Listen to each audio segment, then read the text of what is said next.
नमस्कार, मैं Gauri Naik, life coach, motivational speaker and NLP practitioner आपका बहुत बहुत स्वागत करती हूँ मेरे यूट्यूब चैनल पर। और आज का विषय है दोस्तों 7 life transforming beliefs which I have learn from successful peoples. तो दोस्तों हम अपने लाइफ को बेहतर बनाने के लिए हमेशा से मेंटर्स एक अहम भूमिका निभाते आए हैं। मेंटर्स हमारे स्कूल टीचर्स, हमारे motivational speakers, books I mean किताबें, हमारे माता पिता, ये तो हमेशा से हमारे मेंटर रहे हैं दोस्तों। पर इसके अलावा भी हमारे चारों ओर कुछ ऐसे व्यक्तित्व भी होते हैं जो हमारे लिए सक्सेस मंत्र दे सकते हैं, क्योंकि उन्होंने ऑलरेडी आई मीन सक्सेस को हासिल किया है। तो वो हमें हमारे लिए एक मास्टर भी हो सकते हैं। हमारे लिए उनसे सीख पाना, उनसे हम बहुत सारी चीज़ें सीख सकते हैं दोस्तों। इसके लिए सिर्फ हमें चाहिए कि एक close observation plays very important role. एक क्लोज ऑब्जर्वेशन हमें ये बताता है कि उनमें क्या हिडन क्वालिटीज़ है। क्लोज ऑब्जर्वेशन का मतलब यहाँ पर ये नहीं होता हमेशा दोस्तों कि मीडिया, सोशल मीडिया उनके बारे में क्या लिख रही है या बता रही है, या लोग उनके बारे में क्या सोचते हैं।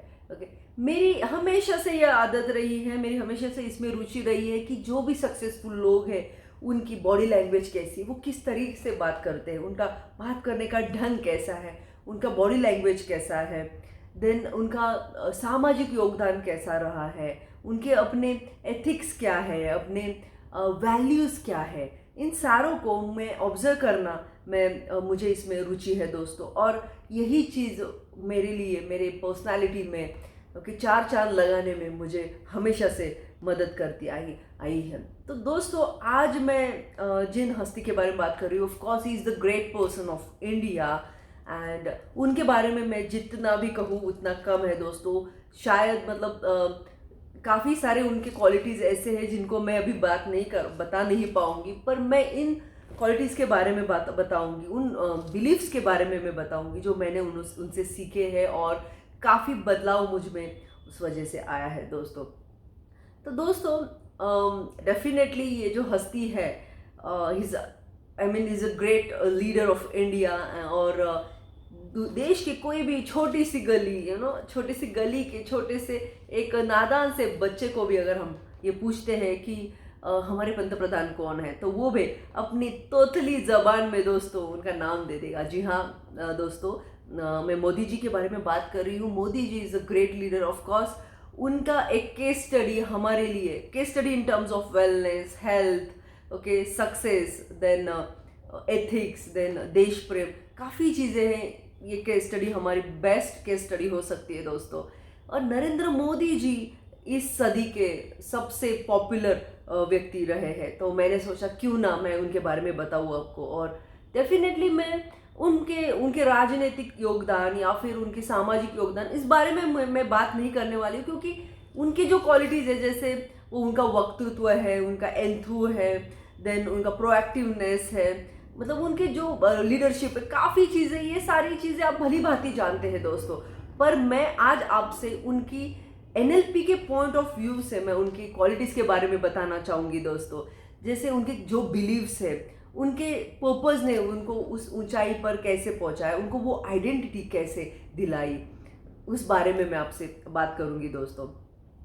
दोस्तों दुनिया में आज तक जितने लोग सक्सेसफुल हुए हैं, जितने लोगों ने उस सक्सेस को पाया है, फिर वो चाहे पॉलिटिशियंस हो, स्पोर्ट्स पर्सन हो, देन बिजनेसमैन हो, उन्होंने कहीं ना कहीं जाने अनजाने में एनएलपी के टेक्निक्स को और टूल्स को यूज़ किया है दोस्तों। और मैं ये भी जानती हूँ कि डेफिनेटली, मतलब मैं जितना नरेंद्र मोदी जी को क्लोजली देखती हूँ, ऑब्जर्व करती हूँ, डेफिनेटली मैं उनको मिली नहीं हूँ दोस्तों, पर सौभाग्य रहा मेरा तो उनसे डेफिनेटली मुलाकात हो पाएगी। कौन नहीं चाहता है उनको मिलने, तो डेफिनेटली मुझे भी अच्छा लगेगा उनको मिलना, उनके साथ बात करना। एनएलपी के बारे में मैं उनको पूछना चाहूँगी कि आपके लाइफ में इतने हर्डल्स आए, आपने उनको कैसे पार किया, तो शायद मुझे और बहुत ज़्यादा सीखने के लिए मिले। तो दोस्तों नरेंद्र मोदी जी की कौन सी बिलीव्स मुझे ज़्यादा भाग गई है, एक एनएलपी के व्यू से मैं बताऊंगी दोस्तों। तो सबसे पहले मैं उनको धन्यवाद करते हुए पूरे देश वासियों की तरफ से और मेरी एक देश की बेटी होने के नाते मैं उनका बहुत बहुत धन्यवाद देती हूँ और उनको शुभेच्छाएं भी देती हूँ। तो पहला जो उनका बिलीफ है जो मुझे सबसे अच्छा लगा है, जो मैंने उनसे सीखा है, वो है कि हम किसी भी उम्र में दोस्तों भा सकते हैं लोगों को, किसी भी उम्र में हम चमक सकते हैं, किसी भी उम्र में हम दुनिया को हिला के रख सकते हैं दोस्तों। एक्चुअली इनके उम्र के मतलब नरेंद्र मोदी जी की उम्र के अगर लोगों को मैं मतलब सुनती हूँ तो उनका एक ही डायलॉग होता है, अब तो रिटायर हो गए, अब क्या करना है, अब तो आराम करना है, बस लेटना है, परपोतों से खेलना है, पोतियों के साथ खेलना है, ओके, अब क्या करना है सफलता के पीछे, अब तो हो गया बस खत्म, ओके। पर वहाँ पर नरेंद्र मोदी जी ने इस उम्र में जो उन्होंने वो सफलता का शिखर प्राप्त किया है, सराहनीय है दोस्तों। उनके प्रोएक्टिवनेस के बारे में, उनका वो एक्टिविटीज़ है, उनकी सक्रियता के बारे में आपको क्या बताऊं। आज इंडिया में है तो कल जापान में, परसों जर्मनी में। ओ माय गॉड, इतनी एनर्जी कहाँ से लेके आते हैं। आई एम ऑल्सो मैं सोचती हूँ कि इतनी एनर्जी उनको कहाँ से मिलती होगी दोस्तों। तो ये बिलीफ मेरे लिए बहुत ज़्यादा इंपॉर्टेंट रहता है कि किसी भी उम्र में फिर उनकी एनर्जी जो है वो 25 साल के युवक को भी लगे कि यार मेरे में भी उतनी एनर्जी नहीं है जितनी मोदी जी के पास में है। दूसरा सबसे इम्पोर्टेंट जो मुझे और ज़्यादा अच्छा लगता है बिलीव, वो है कि हमारे लाइफ में हमको अगर सक्सेसफुल होना है, वो सक्सेस को पाना है, वो सफलता को पाना है, तो पर्पज़ होना बहुत ज़्यादा ज़रूरी दोस्तों। और वो पर्पज़ जो है वो महान पर्पज़ होना चाहिए, ना कि एक छोटा मोटा। जनरली गोल्स हमारे बहुत सारे गोल्स होते हैं, टारगेट्स होते हैं, पर पर्पज़ जो होता है वो हमेशा एक ही पर्पज़ होता है। और नरेंद्र मोदी जी का ये पर्पज़ जो है वो है देशभक्ति। जो मैंने उनको जितना NLP के पॉइंट ऑफ व्यू से देखा है, तो देशभक्ति जो है उनका सबसे बड़ा उनका जो पर्पज़ है वही, और वो बहुत ज़्यादा महान पर्पज़ है। इसीलिए दोस्तों पूरा विश्व, पूरा कॉस्मोस, पूरी कॉस्मोस की एनर्जी उनके अंदर हमें दोस्तों दिखाई देती है। और मानो दोस्तों, मानिए मेरी बात, कि अगर आपका गोल, आपका लक्ष्य भी अगर इतना महान हो तो आपको भी ये अनुभव आना शुरू हो जाएगा, एनर्जी आपको भी मिलती जाएगी दोस्तों। और यही एनर्जी नरेंद्र मोदी जी के पास है कि जब तक हम हमारे मतलब वो पर्पस जब तक हमारे पास नहीं होता, हम कितना भी दृढ़ निश्चय कर ले, हम कितनी भी मेहनत कर ले, पर हमें वो मुकाम हासिल नहीं होता है, क्योंकि वो हमारे पास पर्पस नहीं होता है और वो पर्पस महान नहीं होता है। तो it is very important to know that purpose दोस्तों। तीसरी तो मेरे लिए बहुत ज़्यादा इम्पोर्टेंट बिलीफ रही है, क्योंकि मैंने काफ़ी टिकाऊ का सामना किया है। टीकाकार तो मेरे हर मोड़ पे मुझे मिलते आए हैं। तो दोस्तों, नरेंद्र मोदी जी का ये बिलीफ मुझे बहुत पसंद आया है। मैंने उनसे सीखा है कि टीकाकार तो आते ही रहेंगे, हर मोड़ पे वो मिलते रहेंगे, लेकिन हमको उस टीकाओं की, वो क्रिटिसिज्म की सीढ़ी बनानी चाहिए। आपको तो पता होगा नरेंद्र मोदी जी के बारे में, कि बहुत लोग उनको कुछ भी मतलब बहुत सारे नाम उनको दिए हैं उन लोगों ने। मैं अभी वो राजनीति में नहीं पढ़ना चाहूँगी, बट आपको पता है डेफिनेटली बहुत सारे नाम उनको दिए हुए हैं, लेकिन उन्होंने उन टीकाओं का सम्मान करते हुए एक उन शब्दों की एक सीढ़ी बनाते हुए उस महान ऊंचाई को हासिल किया है दोस्तों। तो अगर वो कर सकते तो हम भी डेफिनेटली कर सकते हैं। आगे का बिलीफ वो तो अमेजिंग है। NLP में एक स्ट्रैटेजी है दोस्तों, एक काइंड ऑफ एक्सरसाइज है, मेडिटेशन का एक एक्सरसाइज होता है। उसमें हमारे पास्ट में जो भी हमारे साथ घटित हुआ है, जो भी भूतकाल की जो निगेटिव घटनाएं हमने फेस की हुई है, उनको भुलाते हुए हमारे वर्तमान में खुश रह के हम हमारा फ्यूचर कैसे ब्राइट कर सकते, कैसे डिज़ाइन कर सकते, उस पर आधारित ये एक स्ट्रैटेजी है NLP की, that is called timeline, future timeline. Okay, तो मुझे ऐसा लगता है नरेंद्र मोदी जी भी ये एक्सरसाइज करते हैं, जाने अनजाने में ऑफ कोर्स। एक्चुअली उनके लाइफ में भी काफ़ी विषमताएं आई थी दोस्तों, काफ़ी विषमताएं आई होगी डेफिनेटली, पर उनके चेहरे पे वो कभी भी उनके भूतकाल की विषमता दिखती नहीं है दोस्तों। उनके डेफिनेटली बाल बच्चे नहीं है, वो ब्रह्मचारी है, लेकिन उनके चेहरे पे वो दुख कभी नहीं दिखता है, क्योंकि मानो जैसे हम पूरी देश की जनता उनके बच्चे हैं, उनके संतान है। उनका बिहेवियर ऐसा ही होता है, एक जैसे एक पिता होते हैं, पूरे देश के वो पिता है, ऐसा मुझे लगता है दोस्तों। उस तरीके से ही उनका काम चल रहा है, उनका माइंडसेट यही बात बताती है। सच अ ग्रेट, आई मीन सकारात्मक माइंडसेट का एक exactly I mean great case study है नरेंद्र मोदी जी दोस्तों। तो ये एक काफ़ी बढ़िया सा मैंने एनएलपी का जो है बिलीफ उनसे सीखा है। उसके बाद और एक जो बिलीफ है जो मुझे बहुत भाया है वो है कि ही टेल्स अस कि लव योर जॉब, अपने काम को प्यार करना चाहिए।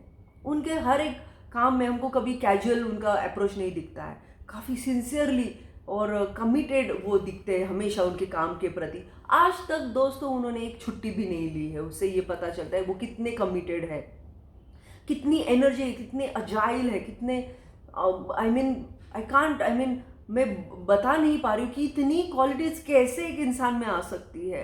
अमेजिंग चीज़ है ये कि वो उनको पता है कि प्यार कैसे किया जाता है दोस्तों। मुझे तो लगता है उनके जो शत्रु होंगे डेफिनेटली उनको भी उनके काम को देख के उनसे प्यार होता होगा। तो इस बिलीफ से मैंने ये सीखा है कि अगर हमारा प्यार, मतलब हम हमारे काम के प्रति अगर हमारा प्यार है तो लोग भी दोस्तों हमसे प्यार करने लगते हैं।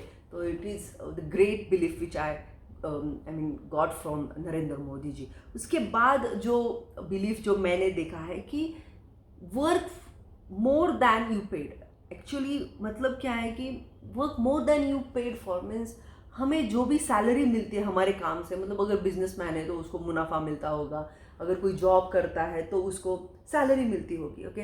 पर उनका काम का जो तरीका है वो उन्होंने हमेशा 100% से ज़्यादा दिया है, हमेशा 100%। मतलब जैसे कि वो छुट्टी नहीं लेते, मैंने पहले बताया आपको। सेम वे हम भी, हमको लगता है कि हमको काम करना है पर हम 100% नहीं देते हैं, जितना हमको मिलता है उसका 100% हमको 100% से जब ज़्यादा देते हैं तो मे भी हमें क्रिटिसिज्म मिलता होगा बॉस से वगैरह, लोगों से, कॉलीग से, फिर भी हम उसमें एक्सपर्ट हो जाते हैं। स्किल्स हम में आते हैं ज़्यादा, जितना हम मेहनत करते हैं उतनी स्किल्स हमें हमारे अंदर आती है दोस्तों। नरेंद्र मोदी जी को भी कितने लोगों ने अभी भी कितने क्रिटिसाइज करते हैं।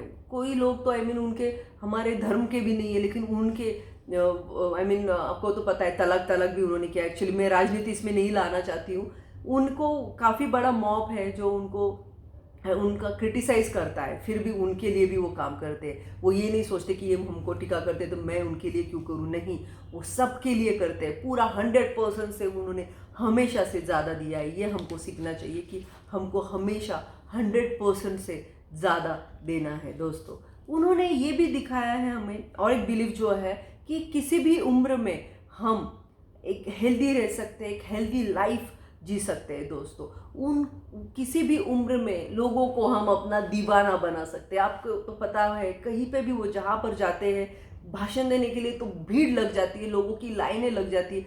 सिर्फ उनके मुंह से ये सुनना कि भाइयों और बहनों, इतना सुनने के लिए भी इतनी बड़ी लाइनें लगती है, इतनी भीड़ होती है।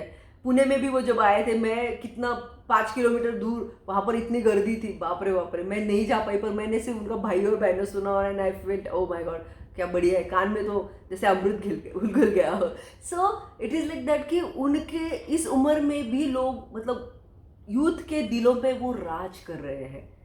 तो किसी भी उम्र में हम लोगों को अपना दीवाना बना सकते हैं। ये एक बिलीफ मैंने उनसे सीखा है दोस्तों। इसके अलावा काफ़ी चीज़ें हैं। उनका ध्यान धारणा करना, देन योग करना, एक्सरसाइजेस करना, सुबह उठ के 5 बजे वो उठ जाते हैं इतने जल्दी, और वो सिखा रहे हैं हमें भी कि इतने बिजी, मेरे हिसाब से पूरे देश में सबसे ज़्यादा बिजी वही होंगे, लेकिन उनको भी वक्त मिलता है एक्सरसाइज करने के लिए, ध्यान धारणा करने के लिए। और हम एक्सक्यूजेस देते रहते हैं, हमारे पास वक्त नहीं है।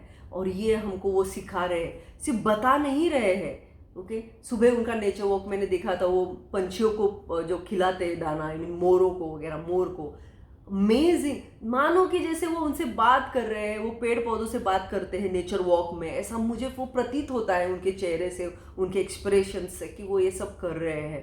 तो ये हमें ये सिर्फ बता नहीं रहे, तो ये एक्ट भी करते हैं उस तरीके से। और मैंने उनसे ये भी चीज़ सीखी है कि स्ट्रेस उनसे ज़्यादा मेरे हिसाब से किस में नहीं होगा, लेकिन स्ट्रेस को हैंडल करना वो भली भांति जानते हैं। How to handle the stress. जैसे जिम कॉर्बेट में उन्होंने पूरा दिन अपना व्यतीत करके ये बताया है कि वो नेचर लवर है, एक निसर्ग प्रेमी है, वो रसिकता है उनके अंदर, और ये जीवन कैसे जीना चाहिए ये हमें बता रहे हैं दोस्तों। और हमको उनसे ये सीखना ही चाहिए, क्योंकि वो सिर्फ हमें बता नहीं रहे, तो वो वैसी लाइफ भी वो जी रहे हैं। वो जीना किसके कहते हैं? अगर इतनी सारी चीज़ें हमारे पास है तो नशा करने की क्या ज़रूरत है? स्ट्रेस के लिए, स्ट्रेस रिलीफ के लिए, या फिर आनंद के लिए। नेचर ने इतना सब कुछ दिया है हमारे पास, इतना पर्याप्त मात्रा में ये सब चीज़ें हैं करने के लिए। वॉक करने के लिए नेचर वॉक कर सकते हैं, मेडिटेशन कर सकते हैं, ध्यान धारणा कर सकते हैं, सोशल काम कर सकते हैं, इतनी सारी काम करने के लिए हमारे पास पर्याप्त चीज़ें हैं। लेकिन ये नहीं करते हैं और नशा करते हैं लोग। तो नशा करने की, स्ट्रेस के लिए नशा करने की कोई ज़रूरत नहीं है। स्ट्रेस इमीडिएटली हम ईजीली हैंडल कर सकते हैं इन सब चीज़ों से, यही नरेंद्र मोदी जी बताते हैं। वो कविताएं करते हैं। वी कैन ऑल्सो एक कला, एक किसी चीज़ का हमारे माइंड में वो एक पागलपन, वो एक दीवानापन होना बहुत ज़रूरी है। अगर वो है तो हमें किसी भी नशे की ज़रूरत नहीं पड़ेगी दोस्तों। और उनकी जो कविता है वो तो मुझे बहुत भा गई है दोस्तों। मैं सुनाना चाहूँगी उसकी कुछ पंक्ति। ना अपना ना पराया, ना अपना ना पराया, ना मेरा ना तेरा, सबका तेज बनकर, सबका तेज बनकर अभी तो सूरज उगा है। माय गॉड, एक दो वाक्यों से भी उनके अंदर क्या है, उनकी बिलीव्स क्या है वो पता चल रही है दोस्तों। और ये मेरा क्लोज ऑब्जर्वेशन रहा है, और उनसे मेरी पर्सनालिटी में चार चांद लगने के लिए जो भी है वो बहुत सारी मदद हुई है। I am very very very very thankful to Modi ji. और मुझे लगता है आप भी इन सब चीज़ों से सीखेंगे, ये वैल्यूज़ अपने लाइफ में ऐड करके दोस्तों आप देखोगे अपने आप में कितना बदलाव, कितनी पॉजिटिविटी, कितना हेल्थ आपकी बढ़ जाएगी, आपकी सोच, आपके विचार सब बदल जाएंगे, लोग आपके दीवाने हो जाएंगे, आपके फ़ैन हो जाएंगे दोस्तों। तो बहुत बहुत शुक्रिया, बहुत बहुत धन्यवाद देती हूँ वापस। आपने ये मेरा आज YouTube का पूरा वीडियो देखा है। आप लाइक करेंगे, सब्सक्राइब करेंगे, शेयर करेंगे। Thank you so much. Take care, bye bye.